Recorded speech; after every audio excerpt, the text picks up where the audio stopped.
नमस्कार दोस्तों, चलो आइए पिछली परिचर्चा को और कुछ और आगे बढ़ाते हैं। ये ऐसे है जैसे कोई खोज, मैं कौन हूँ कि खोज, मैं केवल माया है, लीला है, चौंक गए ना। यह बीइंग, यह इजनेस, यह मैं, ये सिर्फ मस्तिष्क के, हमारे ब्रेन के गुण हैं। एक ब्रेन का एक स्वभाव है, मस्तिष्क का एक स्वभाव है। जैसे सुनना, सूंघना, बोलना, देखना वगैरह वगैरह सब इस ब्रेन के स्वभाव हैं, गुण हैं। उसी तरीके से ये मैंपन, ये बीइंग, ये इजनेस, ये सब कोई ऐसी भौतिक वस्तु नहीं है। यानी मैं और आप कुछ भी नहीं है। इसे ही शून्यता या शून्य कहते हैं। शून्य में सारी सृष्टि समाहित है।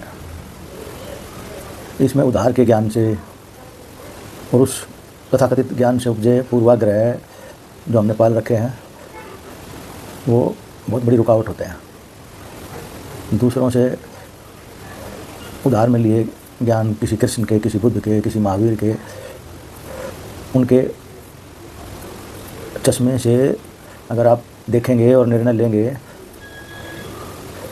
तो कहीं नहीं पहुंच पाएंगे। कोई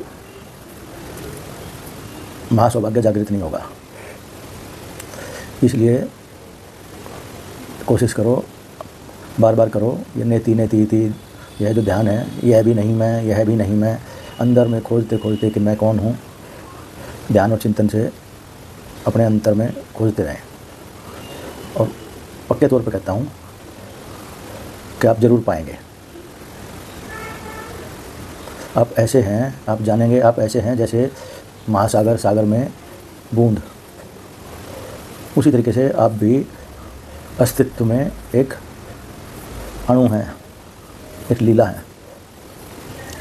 सही में तो अस्तित्व ही लीला में होकर नृत्य कर रहा है। जिसे आप मैं जान रहे हैं, वो अस्तित्व की ही एक लीला में होकर नृत्य की अभिव्यक्ति है। हम क्या, हमारे हाथ क्या, कुछ भी हमारे हाथ में नहीं है।